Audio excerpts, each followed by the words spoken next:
राधे राधे, जय श्रीमन नारायण, हरे कृष्णा। आपके अपने YouTube चैनल प्रेम भक्ति में आप सभी का तहे दिल से स्वागत है।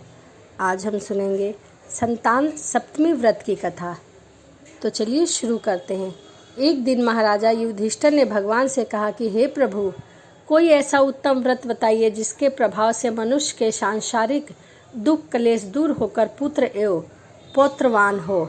यह सुनकर भगवान बोले, हे राजन, तुमने बड़ा ही उत्तम प्रश्न किया है। मैं तुमको एक ऐसी पौराणिक इतिहास सुनाता हूँ, ध्यान पूर्वक सुनो।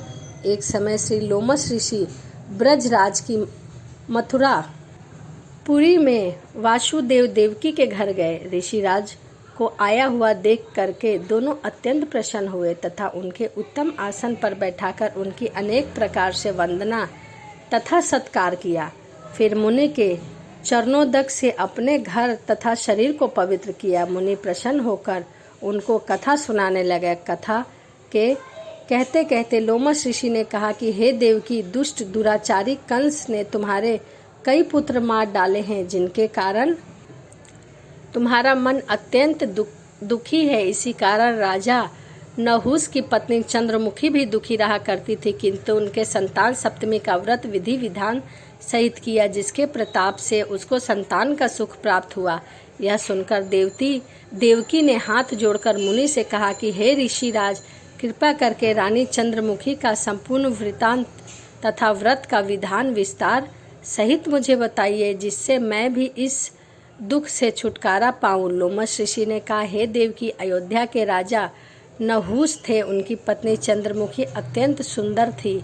उसी नगर में विष्णुगुप्त नाम का एक ब्राह्मण रहा करता था। उसकी स्त्री का नाम भद्रमुखी था। वह भी अत्यंत रूपवान सुंदरी थी। रानी और ब्राह्मणी ने अत्यंत प्रेम था। एक दिन दोनों सरयू नदी में स्नान करने से नियमित गई। वहां उन्होंने देखा कि अन्य बहुत सी स्त्रियां सरयू नदी में स्नान करके निर्मल वस्त्र पहनकर नंबई एक मंडप में श्री शंकर एवं पार्वती की मूर्ति स्थापित करके उनकी पूजा कर रही थी। रानी और ब्राह्मणी ने यह देखकर उन स्त्रियों से पूछा कि बहन, तुम किस देवता का और किस कारण से पूजा व्रत आदि कर रही हो? यह उन स्त्रियों ने कहा कि हम संतान सप्तमी का व्रत कर रही हैं और हमने शिव पार्वती का पूजन चंदन अक्षत आदि से पोषचार विधि से किया है। यह सब इसी पुनीत व्रत का विधान है। यह सुनकर रानी और ब्राह्मणी ने भी इस व्रत के करने का मन ही मन संकल्प किया और घर वापस लौट आई। ब्राह्मणी भद्रमुखी तो इस व्रत को नियम पूर्वक करती रही, किंतु रानी राज मद के कारण इस व्रत को कभी करती कभी भूल जाती। कुछ समय बाद यह दोनों मर गई। दूसरे जन्म में रानी ने बंदरिया और ब्राह्मणी ने मुर्गी की योनि पाई। उधर ब्राह्मणी मुर्गी की योनि में भी कुछ नहीं भूली और भगवान शंकर तथा पार्वती जी का ध्यान करती रही। उधर रानी बंदरिया की योनि में भी सब कुछ भूल गई। थोड़े समय के बाद इन दोनों ने यह भी देह त्याग दी। अब इनका तीसरा जन्म मनुष्य योनि में हुआ।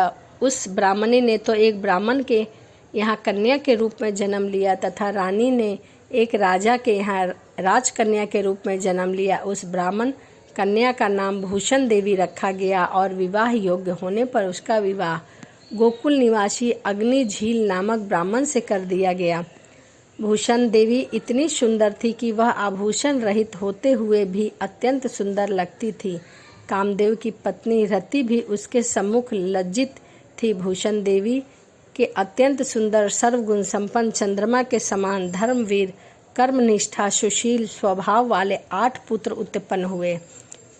यह शिव के व्रत का पुनीत फल था। दूसरी ओर शिव विमुख रानी के गर्भ से कोई भी पुत्र नहीं और निसंतान दुखी रहने लगी। रानी और ब्राह्मणी ने जो प्रीति पहले जन्म में थी, अब वह भी बनी रही। रानी जब वृद्ध अवस्था को प्राप्त होने लगी, तब उसके एक गूंगा और बहरा तथा बुद्धिहीन अल्प आयु वाला एक पुत्र हुआ और वह 9 वर्ष की आयु से इस क्षण भंगुर संसार को छोड़कर चला गया। अब तो रानी पुत्र शोक में अत्यंत दुखी हो व्याकुल रहने लगी। देव योग से भूषण देवी ब्राह्मणी रानी के यहाँ अपने सब पुत्रों को लेकर पहुंची। रानी का हाल सुनकर उसे भी बहुत दुख हुआ, किंतु उसमें किसी का क्या वश। कर्म और प्रबंध के लिखे को स्वयं ब्रह्मा भी नहीं मिटा सकते। रानी कर्म अछूतम थी, इसी कारण उसे यह दुख देखना पड़ा। इधर रानी उस ब्राह्मणी के इस वैभव और 8 पुत्रों को देखकर उससे मन ही मन ईर्ष्या करने लगी तथा उसके मन में पाप उत्पन्न हुआ। उस ब्राह्मणी ने रानी का संतान दूर करने के निमित्त उसके 8 पुत्र रानी के पास छोड़ दिए। रानी ने पाप से वंशीभूत होकर उन ब्राह्मण के पुत्रों की हत्या करने के विचार से लड्डू में विष जहर मिलाकर उनको भोजन करा दिया, परंतु भगवान शंकर की कृपा से एक भी बालक की मृत्यु नहीं हुई। यह देखकर तो रानी अत्यंत ही आश्चर्यचकित हो गई और इस रहस्य का पता लगाने का मन ही मन ठान ली। भगवान की पूजा सेवा से निवृत्त होकर अब भूषण देवी आई। उसने कहा कि मैंने तेरे पुत्रों को मारने के लिए इनको जहर मिलाकर लड्डू खिला दिए, किंतु इनसे मैं एक भी नहीं मारा। तूने ऐसा कौन सा दानपूर्ण व्रत किया है जिसके कारण तेरे पुत्र नहीं मरते और तू नित्य नए सुख भोग। तू बड़ी सौभाग्य वाली है। इस सब का भेद तू मुझे निष्पट होकर समझा, मैं तेरी बड़ी ऋणी रहूंगी। रानी के ऐसे दीन वचन सुनकर भूषण ब्राह्मणी कहने लगी, हे रानी सुनो, तुमको 3 जन्म का हाल कहती हूँ, सो ध्यान पूर्वक सुनना। पहले जन्म में तुम राजा नहुल की पत्नी थी और तुम्हारा नाम चंद्रमुखी था, मेरा नाम भद्रमुखी था और मैं ब्राह्मणी थी। हम और तुम अयोध्या में रहते थे, मेरी तुम्हारी बड़ी प्रीति थी। एक दिन हम तुम दोनों सरयू नदी के स्नान करने गए और दूसरी स्त्रियों को संतान सप्तमी का उपवास शिवजी का पूजन अर्चन करते देखकर हमने तुमसे भी उस व्रत को करने की प्रतिज्ञा की थी। तुम तो राज मद के कारण सब भूल गई और झूठ बोलने का तुमने दोष लगा, जिसे विचार सहित नियम पूर्वक सदैव किया और आज भी करती हूँ। दूसरे जन्म में तुम्हें बंदरिया की योनि मिली और मुझे मुर्गी की योनि मिली। भगवान शंकर की कृपा से इस व्रत के प्रभाव तथा भगवान नाम को इस जन्म में भी मैं न भूली और निरंतर उस व्रत को नियम अनुसार करती रही। तुम अपने इस संकल्प को इस जन्म में भी भूल गई। मैं तो समझती हूँ कि तुम्हारे ऊपर जो भारी संकट है उसका एकमात्र यही कारण है और दूसरा कोई कारण नहीं हो सकता। इसीलिए कहती हूँ कि आप अब इस संतान सप्तमी के व्रत को करिए, जिससे तुम्हारे यह संकट दूर हो जाए।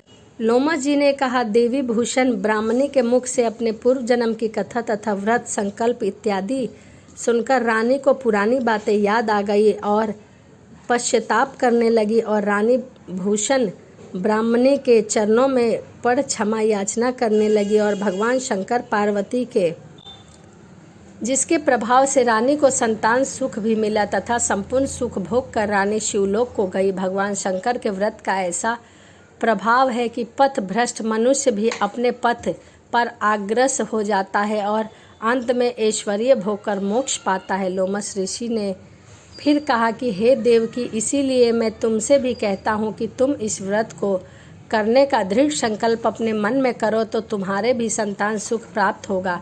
इतनी कथा सुनकर देवकी हाथ जोड़कर लोमस ऋषि से पूछने लगी, हे ऋषिराज, मैं इस पुनीत व्रत को अवश्य करूँगी, किंतु आप इस कल्याणकारी एवं संतान सुख देने वाले व्रत का विधान नियम विधि विस्तार से समझाइए। यह सुनकर ऋषि बोले, हे देवकी, यह पुनीत व्रत भादों के महीने की शुक्ल पक्ष की सप्तमी के दिन किया जाता है। उस दिन ब्रह्म मुहूर्त में उठकर किसी नदी तथा कुएं के पवित्र जल से स्नान करके निर्मल वस्त्र पहनना चाहिए। फिर श्री शंकर भगवान तथा जगदम्बा पार्वती जी की मूर्ति की चांदी के तारों अथवा रेशम का एक कंडा बनावे। इस कंडे में 7 गांठें लगानी चाहिए। इस कंडे की धूप दीप अष्टगंध से पूजा करके अपने हाथ में बांधे और भगवान शंकर से अपनी कामना सफल होने की शुद्ध भाव से प्रार्थना करे। तदंतर 7 पुआ बनाकर भगवान को भोग लगावे और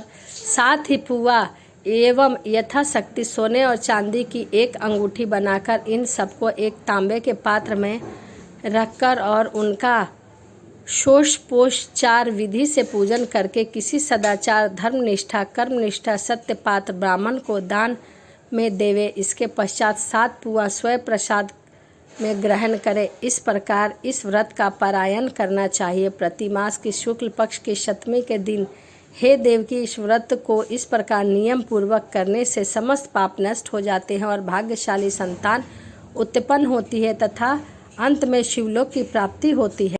हे देवकी, मैंने तुमको संतान सप्तमी का व्रत संपूर्ण विधान विस्तार सहित वर्णन किया है। इतनी कथा कहकर भगवान आनंद कंद श्री कृष्ण ने धर्म अवतार युधिष्ठिर से कहा कि लोमस जी इस प्रकार हमारी माता को शिक्षा देकर चले गए। ऋषि के कथा अनुसार हमारी माता देवकी ने इस व्रत को नियम अनुसार किया, जिसके प्रभाव से हम उत्पन्न हुए। यह व्रत विशेष रूप से स्त्रियों को कल्याणकारी है, परंतु पुरुष को भी समान रूप से कल्याणदायक है। संतान सुख देने वाला, पापों का नाश करने वाला यह उत्तम व्रत है, जिसे स्वयं भी करे तथा दूसरों को भी करावे। नियम पूर्वक जो इस व्रत को करता है और भगवान शंकर तथा पार्वती को सच्चे मन से आराधना करता है, वह निश्चय ही अमर यश प्राप्त करके अंत में शिवलोक को प्राप्त होता है। तो यह संतान सप्तमी की कथा थी। तो चलिए इसी के साथ वीडियो को समाप्त करते हैं और मिलते हैं अगली वीडियो में। राधे राधे, जय श्रीमन नारायण, हरे कृष्णा।